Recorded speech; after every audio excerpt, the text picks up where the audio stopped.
আলহামদুলিল্লাহি রাব্বিল আলামিন ওয়াল আকিবাতু লিল মুত্তাকিন ওয়াসসালাতু ওয়াসসালামু আলা রাসূলিহি মুহাম্মাদিন সাল্লাল্লাহু তাআলা আলাইহি ওয়াসাল্লাম الذي أرسله بالحق بشيرا ونذيرا وداعيا إلى الله بإذنه وسراجا منيرا فقد قال الله تعالى في كلامه المجيد والفرقانه الحميد إن الله وملائكته يصلون على النبي يا أيها الذين آمنوا صلوا عليه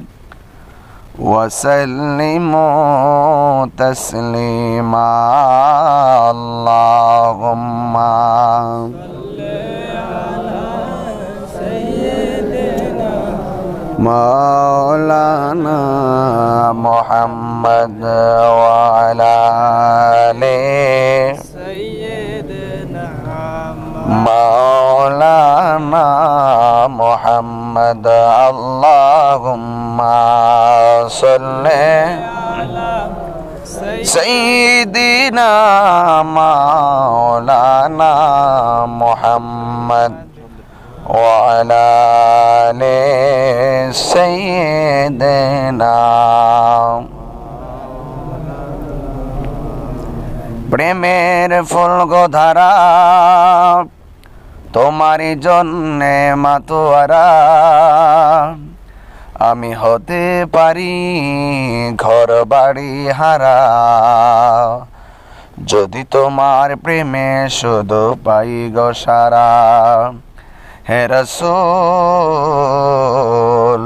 তোমার জন্যে মন কাঁদে আখি কাঁদে ভুবন কাঁদে আল্লাহুম্মা সাল্লি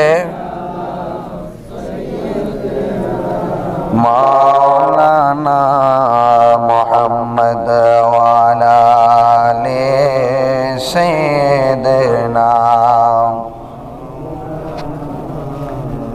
রাতের আধারে যারা সেজদাতে রয় দু চোখের স্রোতে নদী যেন বয় রাতের আধারে যারা সেজদাতে রয় দু চোখের স্রোতে নদী যেন বয় ছলনার হাত ছানি যতই আসুক ছলনার হাত ছানি যতই আসুক পিছনে ফিরেও তাকাই না আল্লাহর প্রেম ছাড়াই দুনিয়ায় কারো কাছে কোনো কিছু চাই না যাদের হৃদয়ে আছে আল্লাহর ভয় তারা কবু পথ ভুলে যায় না আল্লাহর প্রেম ছাড়াই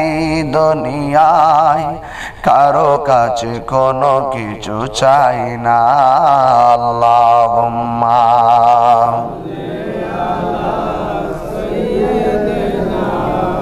মাওলানা মুহাম্মদ ওয়া আলা আলি সাইয়্যিদিনা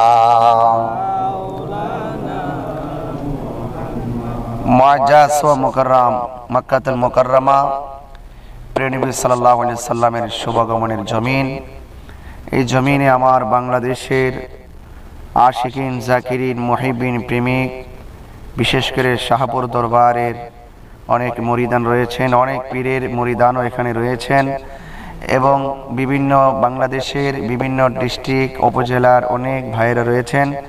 এবং আমি আপনাদের মাঝে আসার মূল কারণ হলো আমার দেশের ভাই এই মক্কাতুল মুকাররমা সৌদি আরবে থাকে এবং তাদেরকে এক নজরে দেখার জন্যই কিন্তু আমি দাওয়াতটিকে গ্রহণ করে কিন্তু আপনাদের মাঝে এসেছি। আল্লাহ পাক আমাদের সকলকে পাশাপাশি বসিয়েছেন এবং দেখাচ্ছেন। শুকরিয়া তার পড়ুন আলহামদুলিল্লাহ। লাখ কোটি দরুদ ও সালাম ওই নবীর নূরানি কদম মোবারকে যিনি হায়াতুন নবী নূর নবী গায়েবের খবর দেনেওয়ালা হযরতুর নূর সাল্লাল্লাহু আলাইহি ওয়াসাল্লামের উম্মত হিসাবে আল্লাহ পাক আমাদের সকলকে কবুল করেছেন। এই জন্য শুকরিয়া তার আবারও পড়ি আলহামদুলিল্লাহ। আমি আমার আম্মাকে নিয়ে, আমার ছোট ভাই মুফতি মহিউদ্দিন ফয়েজি সাহেব এবং সাংবাদিক এম এ আজাদ সাহেব এবং আমাদের অত্যন্ত মহব্বতের প্রিয় ভাই যাকে আমরা নিয়ে বিভিন্ন জায়গায় ঘোরাফেরা করেছি, আমার ভাই শ্রদ্ধাভাজন হোসেন ভাই সহকারে এখানে আজকে যারা আপনারা রয়েছেন, আমরা এখানে আমি এসেছি উমরা করার জন্য এসেছি। প্রথম মদিনাতুল মুনাওয়ারা গিয়েছি, সেখানে গিয়ে অনেক রাসূল করিম সাল্লাল্লাহু আলাইহি ওয়াসাল্লামের অনেক সুন্দর রেখে যাওয়া মুজিজা কল্পে অনেক সুন্দর জায়গা দেখেছি। সেই মক্কাতুল মুকাররমা এসে কিন্তু আমি সেই জায়গাগুলো দেখেছি। যেমন আমরা সাফা মারওয়া আমরা সাই করেছি, খানে কাবা তাওয়াফ শেষে সাই করেছি সাফা মারওয়া। সেখান থেকে কিন্তু আমরা জাবালে আবু কুবাইসের দিকে গিয়েছি। সেখানে এটা এমন একটা পাহাড়, যে পাহাড়ে দাঁড়িয়ে রাসূল করিম সাল্লাল্লাহু আলাইহি ওয়াসাল্লামের আঙ্গুল মুবারকের ইশারায় আকাশের চাঁদকে দুই ভাগ করেছিলেন। এবং আমরা চলে গিয়েছিলাম সেই জাবালে সুরে, যেখানে প্রিয় নবী সাল্লাল্লাহু আলাইহি সাল্লাম হিজরতে যাওয়ার সময় সিদ্দিক আকবর রাদিয়াল্লাহু তাআলা আনহুকে নিয়ে একটি গুহার মধ্যে তিনি অবস্থান করেছিলেন। সেই পাহাড়টি কিন্তু আমরা দেখেছি। সেই পাহাড়ে কিন্তু তিনটি মুজিজা সংঘটিত হয়েছিল। এক নম্বর মুজিজা হলো রাসূল করিম সাল্লাল্লাহু আলাইহি সাল্লাম যখন ওই পাহাড়ে অবস্থান করেছিলেন, তখন কিন্তু রাসূল করিম সাল্লাল্লাহু আলাইহি সাল্লাম যাওয়ার পথে কিন্তু যে জায়গা দিয়ে গিয়েছিলেন সেই প্রত্যেকটা পাথর মোবারকে রাসূল করিম সাল্লাল্লাহু আলাইহি সাল্লামের কদম মোবারকের ছাপ লেগেছিল। পাশাপাশি পাথরগুলো রাসূল করিম সাল্লাল্লাহু আলাইহি সাল্লামের কদম মোবারকে পেয়ে তোলার মতো নরম হয়ে গিয়েছিল। দুই নম্বর হলো রাসূল করিম সাল্লাল্লাহু আলাইহি সাল্লাম যে গুহার মধ্যে অবস্থান করেছিলেন, কাফেরদের চোখে কিন্তু ধুলায় দূষিত করে দিয়েছিল। সেই রাসূল পাকের মহব্বতেই কিন্তু মাকড়সা মুখে জাল পেতে দিয়েছিল, যে জন্য কাফেররা আমার রাসূলকে খুঁজে পায়নি। তিন নম্বর হলো ওই পাহাড়ে কিন্তু অনেকগুলো ছিদ্র ছিল।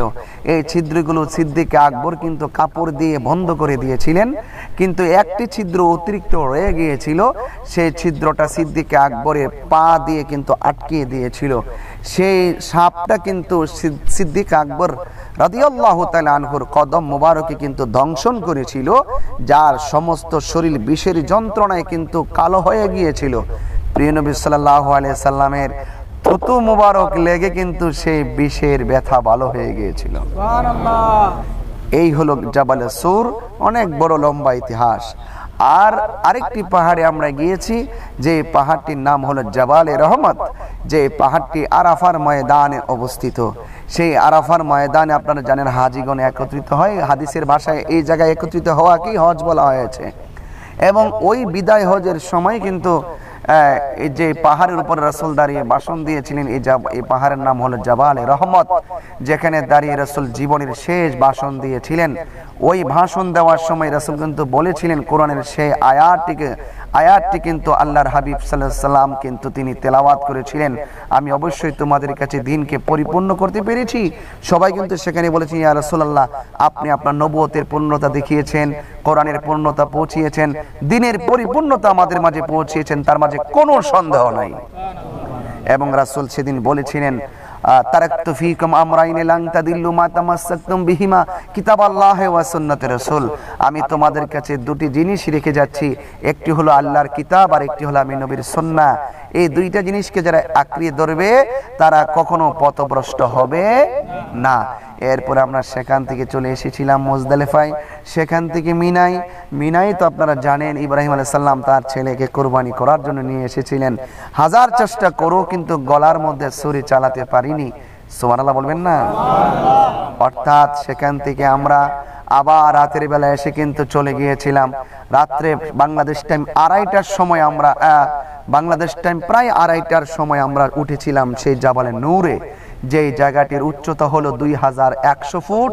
আর সেখান থেকে কিন্তু আমরা আবার নিচে নেমে ওই পাহাড়ে উঠেছিলাম, যেটার নাম ওই পর্বতে উঠেছিলাম যে পর্বতের নাম হলো গার হেরা, যেটার উচ্চতা হলো 800-900 ফুট। সেই জায়গায় কিন্তু আমরা গিয়ে রাসূল করিম সাল্লাল্লাহু আলাইহি ওয়াসাল্লাম যে জায়গায় ধ্যান করেছিলেন 40 দিন পর্যন্ত, যে গুহায় তিনি বসেছিলেন, সেই 2100 ফুট উপরে উঠে সেখানে কিন্তু আমরা আবার ওই গুহায় গিয়েছিলাম, যে গুহাটির দৈর্ঘ্য হলো 12 ফুট আর প্রস্থ হলো 5 ফুট 3 ইঞ্চি। সেখানে আমরা গিয়ে দেখেছি জাবালে নূর থেকে যেন পাহাড়ের একটি ভাগ আলাদা হয়ে গিয়েছে, আর মাঝখানে যেন আল্লাহ পাক পাথর দিয়ে রাস্তা করে দিয়েছেন যাওয়ার মতো। সেখানে রাসূল করিম সাল্লাল্লাহু আলাইহি ওয়াসাল্লাম নামাজ পড়েছিলেন। সেই জায়গায় কিন্তু আল্লাহ পাক লাইলাতুল কদরে সর্বপ্রথম কোরআন নাজিল করেছিলেন। সুবহানাল্লাহ।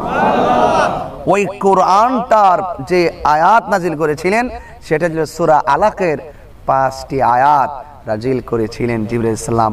ওই দিন যেদিন আয়াতটা নাজিল করেছেন, জিবরাইল আলাইহিস সালাম নিজের শরীর নিয়ে আসছিলেন, যার পা ছিল জমিনে, মাথা ছিল আসমানে। এত বিকট চেহারা নিয়ে নির্জন একটি জায়গায় যখন জিবরাইল দাঁড়িয়েছিলেন, তখন রাসূল করিম সাল্লাল্লাহু আলাইহি ওয়াসাল্লাম প্রকম্পিত হয়ে গিয়েছিলেন। জিবরাইল আলাইহিস সালাম বলছিলেন, ইকরা, আপনি পড়ুন। রাসূল বলেছেন, মা আনা বিকারিন, আমি পড়তে পারি না। অনেকে এটার অপব্যাখ্যা করে, রাসূল নাকি বলছেন আমি পড়তে জানি না, আমি পড়ালেখা জানি না, আমি মূর্খ ছিলাম। এটা নয়, রাসূল বলছেন আমি পড়তে পারি না। এর মানে হলো তুমি বললেই তো আমি পড়তে পারি না। যখনই বলছে বিসমি রাব্বিকাল্লাযী খালাক, পড়ুন আপনার রবের নামে, তখনই তিনি বুঝতে পেরেছেন এই কালাম কার কালাম। তখন রাসূল ঢকঢক করে পড়তে শুরু করেছেন, কারণ রাসূলের শিক্ষক পৃথিবীর কেউ না। রাসূল বলেন, বইস্তু মুআল্লিমান, আমি এই পৃথিবীতে প্রেরণ হয়েছি শিক্ষক হিসাবে। সুতরাং আমার শিক্ষক জিবরাইল নয়, আমার শিক্ষক ইসরাফিল আর আজরাইল নয়, আমার পৃথিবীর শিক্ষক কোনো সাহাবী নয়, আমার শিক্ষক হলো একজন। জবানটা ছেড়ে বলুন তিনি কে? এই হলো এটার মূল ব্যাখ্যা।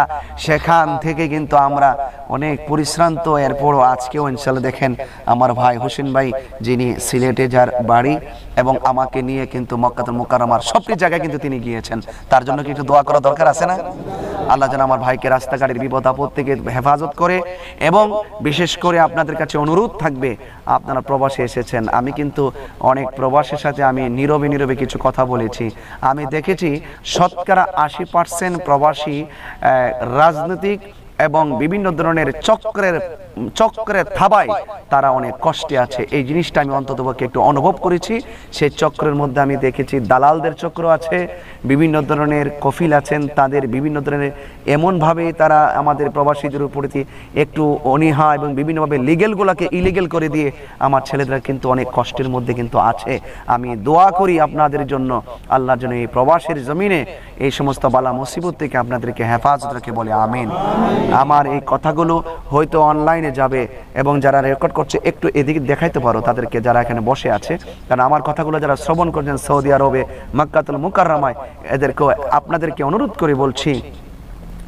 এবং এই ভিডিও বার্তাগুলো হয়তো যাইতে পারে অনলাইনে যদি যায়, আমি তাদের পরিবারকে বলবো, আমার বাংলাদেশবাসী, আমি যাদেরকে নিয়ে এই মুহূর্তে মক্কাতুল মুকাররমা কথা বলতেছি, আমি এসে দেখেছি ওনারা অনেক অনেক অনেক কষ্ট করে এই প্রবাসে কিন্তু তারা একটা সন্তানের মুখে হাসি ফোটানোর জন্য, পরিবারের মুখে হাসি ফোটানোর জন্য, মা বাবার মুখে হাসি ফোটানোর জন্য অনেক কষ্ট করে। আমার বাংলাদেশে যখন পরিশ্রম করে তাদের শরীর থেকে ঘাম ঝরলে পানি ঝরে, আর এই দেশে যখন ঘাম ঝরে মনে হয় যেন রক্ত ঝরে। আমি আশা করব প্রত্যেকটা পরিবার যেমন স্বামীর কাছে আমানত, ঠিক স্বামীর কষ্টার্জিত টাকা স্ত্রীদের কাছে আমানত, সেই আমানতের খেয়ানোর যেন আপনারা না করেন। অবশ্যই আপনারা দেশ থেকে প্রবাসী ভাইদের জন্য দোয়া করবেন, যেন তারা জানে ভালো থাকে, তাদের সমস্ত পরিশ্রম আপনার পরিবারের জন্য। এই জন্য আমিও ব্যক্তিগতভাবে আপনাদের প্রবাসের জন্য দোয়া করি, এবং আপনারা সবাই 5 ওয়াক্ত নামাজ পড়বেন, এবং বাড়িতে মা বাবা থাকলে মা বাবার সাথে অন্তত একটু কথা বলবেন, মাকে মায়ের বুঝ দিবেন, পরিবারকে পরিবারের বুঝ দিবেন। মাকে খুশি করতে গিয়ে পরিবারকে বেজার করা যাবে না, পরিবারকে খুশি করতে গিয়ে মা বাবাকে খুশি করা যাবে না, ইত্যাদি সব কিছু মিলিয়ে যারা সবাইকে খুশি করে রেখে যারা চলে তারাই তো সোনার সংসার গড়তে পারে, ঠিক কিনা বলেন? এই জন্য আমরা অবশ্যই অবশ্যই অবশ্যই আপনারা সবাই শরীরের প্রতি যত্ন রাখবেন এবং আপনারা সবাই 5 ওয়াক্ত নামাজ পড়বেন এবং রাসূল করিম সাল্লাল্লাহু আলাইহি সাল্লামের রওজা মুবারক তো অনেক কাছে আছে, আপনারা মাঝে মাঝে রাসূল করিম সাল্লাল্লাহু আলাইহি সাল্লামের রওজা মুবারক জিয়ারত করতে যাবেন। আর এখানে আপনারা একদম আয়েশা মসজিদের পাশে, এখানে যেখান থেকে আমরা ইহরাম বাঁধি, এটা থেকে মাত্র 5 মিনিট লাগে আপনাদের জায়গা আসতে, এবং এই জায়গা থেকে আপনাদের হারামে যাইতে, মসজিদের হারামে যাইতে মাত্র সময় লাগে আপনাদের 20 মিনিট, 15 মিনিট বা 20 মিনিট। আপনাদের একটা সুবর্ণ সুযোগ আছে, সুযোগ পেলেই আপনারা উমরাটা করে নেবেন। আপনার নামে করেছেন, আবার নিয়ত করবেন আপনার বাবার নামে করবেন, আপনার মায়ের নামে করবেন, আপনার নানার নামে করবেন, আপনার নানির নামে করবেন। ওরা চলে গেছে দুনিয়া থেকে, তাদের পক্ষ থেকে করবেন। এই সুযোগটা তো তারা খবর থেকে পাবে না, এই সুযোগটা আপনাদের আছে, কাজে লাগান। একদিন আপনি চলে গেলেও আপনার পক্ষে আপনার সন্তান, নাতি নাতনি যারা হবে ভবিষ্যতে, তারাও কিন্তু আপনাদের জন্য তারা এরকম ভাবে উমরা করবে, দোয়া করবে, ঠিক কিনা বলেন? এই জন্য আপনাদের কাছে আমার অনুরোধ, আমরা এখান থেকে আমরা ইহরাম বেঁধে কিন্তু চলে যাব। খুব সময় খুব সংকীর্ণ, এই সংকীর্ণতার ভিতরে যে কথাটুকু আমি বললাম, সবচাইতে বড় কথা হলো আল্লাহ পাকের ইবাদত, নবী পাকের মহব্বত, আউলিয়া কেরামের সোহবত, মা বাবার খেদমত। এই 4টা মালা যারা গলায় লাগাতে পেরেছে তারাই কিন্তু নিজের জীবনকে সুন্দর করে সাজাতে পেরেছে।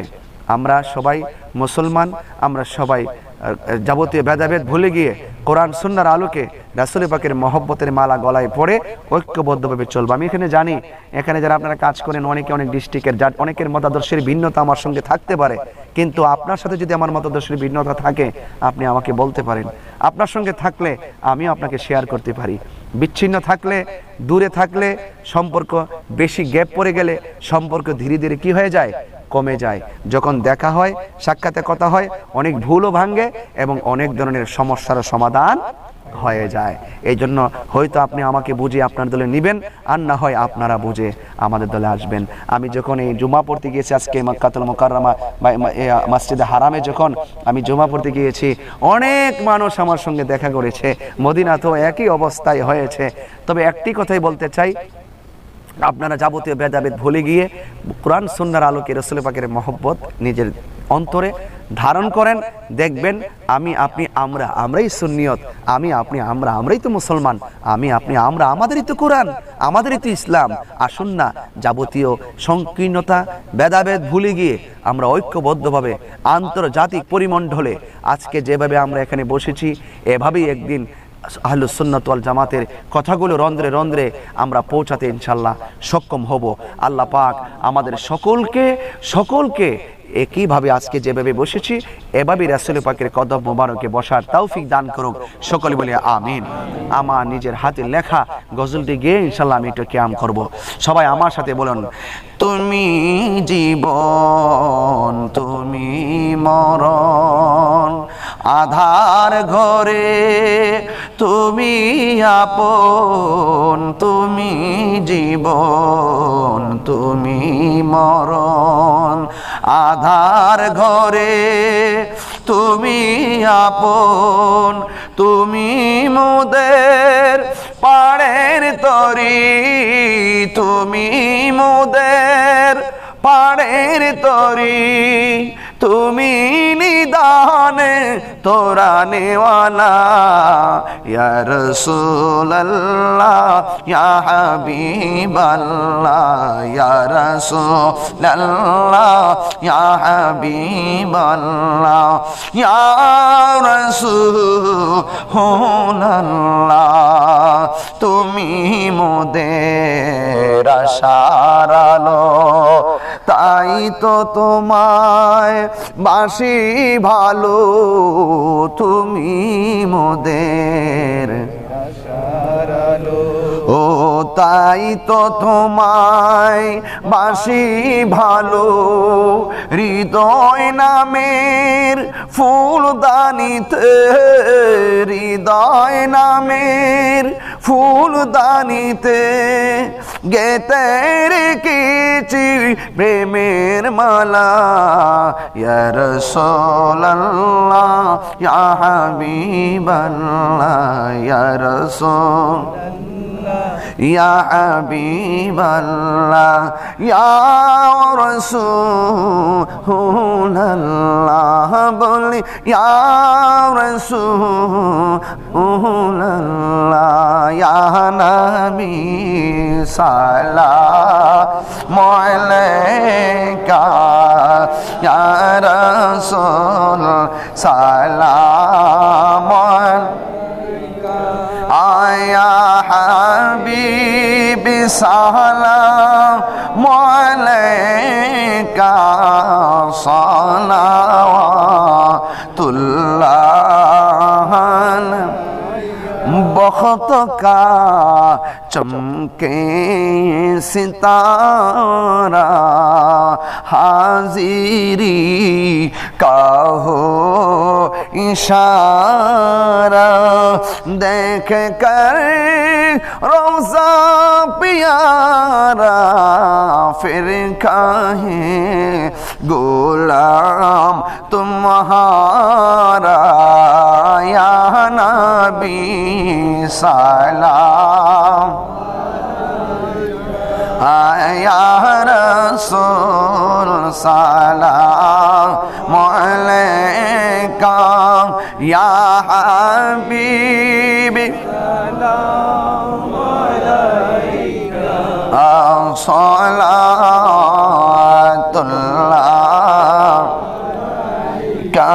بلغ العلا بكماله كشف الدجى بجماله حسنت جميع خصاله صلوا عليه وآله اللهم صل وسلم وبارك عليه এখানে আমার হোসেন ভাই একটা অনুরোধ করছেন একটা গজল গাওয়ার জন্য আপনাদের বিরক্ত না হইলে ইনশাআল্লাহ গজলটা বলি হ্যাঁ আমার ভাই রিকোয়েস্ট করেছেন দাদা কি বলেন ইনশাআল্লাহ সবাই আমার সাথে একটু কণ্ঠ মিলানোর চেষ্টা করবেন এটা এটা এটা আপনারা গাইবেন গাওয়ার জন্য চেষ্টা করবেন আমি এই স্মৃতিটা ইনশাআল্লাহ লাইটের থেকে ওখানে দিতে দাও